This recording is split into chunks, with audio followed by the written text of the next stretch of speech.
Bienvenidos a Sonámbulo, un espacio para los amantes del terror, donde la realidad y la oscuridad se encuentran. En esta ocasión traemos para ustedes un relato de terror, titulado El monstruo del pantano. Espero y sea de su agrado. Un horror ancestral que había salido de las pesadillas. La boca del monstruo era enorme, dentada, y de ella colgaba una lengua pegajosa y bífida. Un sonido horrible como el de una rama seca partiéndose, pero mucho más fuerte. El monstruo saltó, su masa se abalanzó sobre David, el flash se disparó una última vez, y la imagen que se grabó en mi mente fue la de un cuerpo de David, aún aferrado a su cámara, siendo destrozado por las garras del ser. Sus gritos, cortados a la mitad, se ahogaron en el gorgoteo húmedo de la criatura.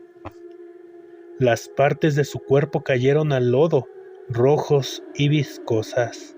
La cabeza de David, aún con sus ojos abiertos en una expresión de horror perpetuo, rebotó cerca de nosotros. Su cámara destrozada emitió un último parpadeo antes de apagarse para siempre. El monstruo, con un movimiento ágil y horripilante, se arrastró de nuevo hacia el agua, llevándose consigo lo que quedaba del torso de David. Nos quedamos petrificados, viendo cómo las aguas oscuras del pantano se cerraban sobre el depredador y su presa. Dos de nosotros, en menos de 24 horas, el horror había desatado su verdadera forma, y sabíamos que no había escapatoria. El amanecer de la tercera noche, o lo que quedaba de ella, nos encontró a los tres restantes en un estado de terror caótico. La brutalidad de la muerte de David, la visión de su cuerpo desmembrado, se había incrustado en nuestras mentes como una astilla infectada. Marco, Brenda y yo movíamos como autómatas. El objetivo de escapar ahora eclipsado por la desesperación de sobrevivir un minuto más. El pantano era ahora un laberinto de horrores. Cada sombra parecía el monstruo, cada sonido un presagio de nuestra inevitable perdición. El olor a carne y a podredumbre era constante, un recordatorio de que no estábamos solos. El monstruo no era rápido como un guepardo, pero era sigiloso, paciente y letal. Nos sentíamos como ratones en una jaula, sabiendo que el gato nos acechaba, invisible en la penumbra. Marco, en un intento desesperado por recuperar algo de control, decidió que debíamos dirigirnos a un terreno más alto. Hay una colina rocosa al oeste, murmuró, con el mapa arrugado en sus manos temblorosas. Si llegamos ahí, tendremos una mejor visión y quizás podamos encontrar el camino de vuelta. Era una decisión racional, pero el pantano no jugaba con reglas racionales. Mientras avanzábamos, el fango se hizo más espeso, las lianas más enredadas, el aire, denso y húmedo, se pegaba a nuestra piel. Brenda, que siempre había sido la más nerviosa, estaba ahora en su estado de shock permanente. Sus ojos, rojos e hinchados de tanto llorar, escaneaban frenéticamente la oscuridad. Su respiración era superficial y rápida. De repente, un olor, el mismo olor a pescado podrido y a lodo que habíamos sentido en la tienda de Camila, era intenso, abrumador. Venía de todas partes y de ninguna a la vez. Marco y yo nos detuvimos, nuestros cuerpos tensos. Brenda, sin embargo, no lo hizo o no pudo.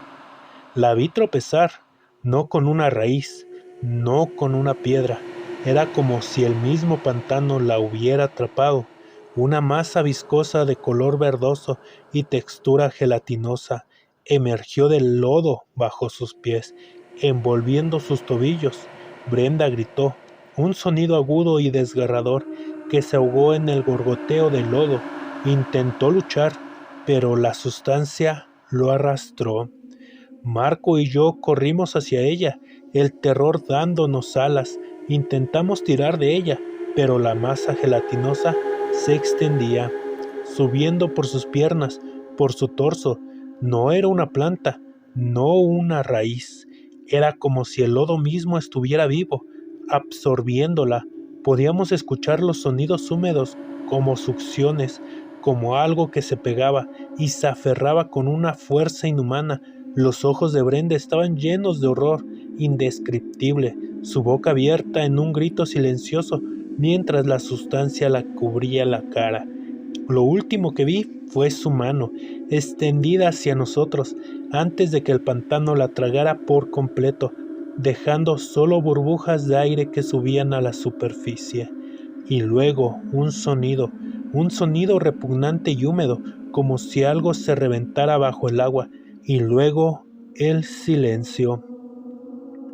Marco y yo nos quedamos ahí, petrificados, mirando el lugar donde Brenda había desaparecido. No había rastro de ella, solo el lodo y el olor nauseabundo. El monstruo no la había devorado, no de la misma manera que a David, la había absorbido, y en mi mente una imagen grotesca se formó, una imagen que haría que mi sangre se helara, la criatura usándola, no como alimento, sino como incubador. La leyenda habla de que el monstruo era un sapo y los sapos desoban. El horror de la idea era tan grande que mi mente luchó por rechazarla, pero los viejos del pueblo, sus advertencias resonando ahora con una claridad aterradora, se habían vuelto proféticas. El pantano se lleva lo que no le pertenece y lo usa para sus propios fines. Marco me miró, sus ojos vacíos, su alma rota. Éramos dos y la noche caía de nuevo, prometiendo un horror que superaba cualquier pesadilla. La luz del día se desvaneció, sumergiéndonos en la oscuridad opresiva de la tercera noche. Éramos solo dos, Marco y yo. La desaparición de Brenda, la horrible sospecha de su destino, nos había quebrado el espíritu. Ya no buscamos la colina, ya no intentábamos escapar, solo queríamos que el pantano nos tragara de una vez, o al menos que la noche terminara. El miedo era una capa pesada y fría que se había adherido a nuestros huesos. Encontramos un refugio temporal en un hueco de un tronco gigante, un ciprés centenario que parecía haber sido arrancado de la tierra por alguna fuerza colosal. El interior era estrecho y olía a madera húmeda y desesperación. Nos acurrucamos ahí, el bate de béisbol de Marco y mi cámara de video como únicos testigos de nuestra agonía.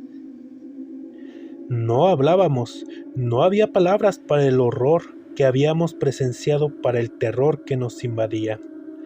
El croar de las ranas era ahora un coro incesante, ensordecedor. Sonaba diferente, más agresivo, más cercano. Sentía que las paredes del tronco se cerraban sobre nosotros, que el pantano respiraba, que su presencia reptaba sobre nuestra piel. De repente escuchamos un chapoteo cerca, demasiado cerca. Era un sonido húmedo, pesado, como si algo grande se arrastrara por el lodo.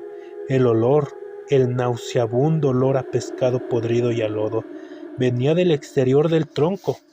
El monstruo nos había encontrado. Marco se tensó, sus ojos, llenos de un terror primario, se fijaron en la entrada del hueco. Agarró su bate de béisbol con tanta fuerza que sus nudillos se pusieron blancos. Podía escuchar su respiración, rápida y superficial. Yo me acurruqué aún más, deseando ser invisible, deseando que todo fuera un sueño. El tronco tembló, un golpe, otro, como si algo lo estuviera golpeando, probando su resistencia. La corteza se astilló y luego una sombra gigantesca se proyectó sobre la entrada. Los ojos amarillentos y brillantes del monstruo se asomaron por el hueco, fijos en nosotros. Su boca enorme, babeante, se abrió de un gruñido. Marco gritó, un grito gutural desesperado. Lleno de furia y de puro terror, se lanzó hacia la entrada, no para atacar, sino para intentar defender. Era un sacrificio inútil, lo sabía. El bate de béisbol se elevó y lo golpeó. Un sonido sordo, y el monstruo retrocedió por un instante. Pero solo fue un instante. La criatura se abalanzó. Sus garras palmeadas se acercaron sobre Marco con una fuerza inimaginable. Escuché el crujido de huesos, el desgarro de la carne. Marco gritó de nuevo, pero esta vez su grito fue de puro dolor. El monstruo la arrastró fuera del tronco, al lado, con una facilidad espantosa. Pegué mi cámara a la abertura del tronco, mis ojos fijos en la escena. El monstruo, con su cuerpo grotesco, se cernía sobre Marco. No lo devoró de inmediato, no. Lo vi hacer algo mucho más horrible.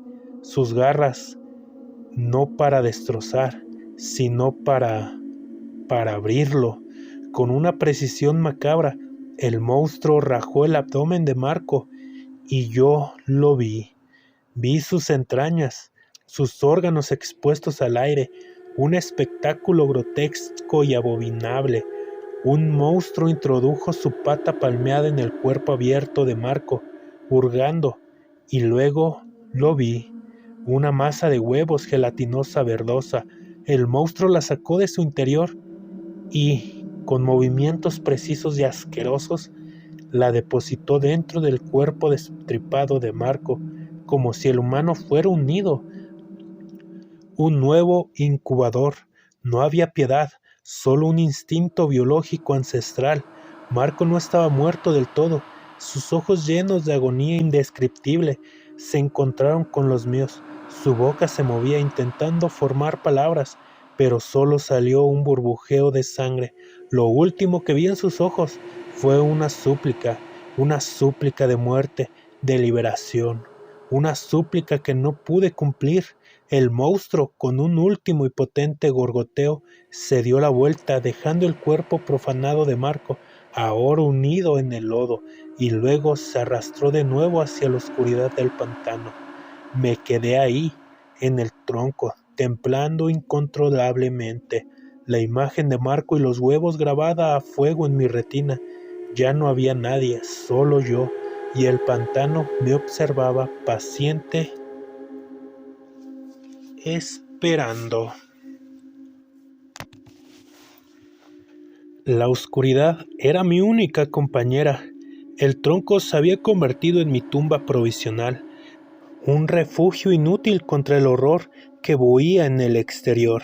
La imagen del cuerpo de Marco, profanado de esa manera indescriptible, se repetía en mi mente una y otra vez, una tortura constante, el hedor a sangre, a vísceras expuestas, a la dulce descomposición que el pantano también conocía, se había metido en mis fosas nasales, en mi boca, en mi alma.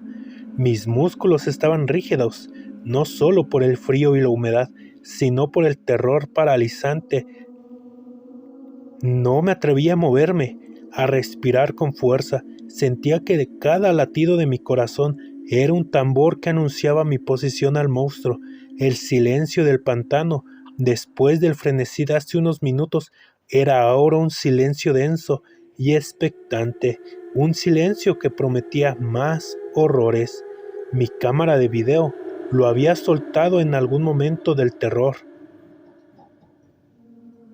Le encontré a mi lado, aún con la luz roja parpadeando, registrando mi miedo, mi agonía. ¿Para qué? ¿Para que alguien encontrara esta grabación y supiera la verdad? ¿O para dejar constancia de mi propio descenso a la locura? Recordé a Camila, tan llena de vida, tan fascinada por la biología. ¿Se había convertido ella también en un nido? ¿Estaba su cuerpo ahora albergando la siguiente generación de estos horrores?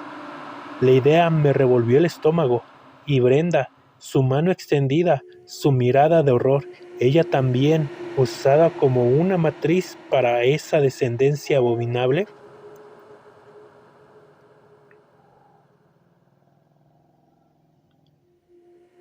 Mis amigos, mis compañeros, todos ellos desaparecidos, usados, profanados, y yo, el último, el que lo había presenciado todo, el que ahora era la última presa del pantano.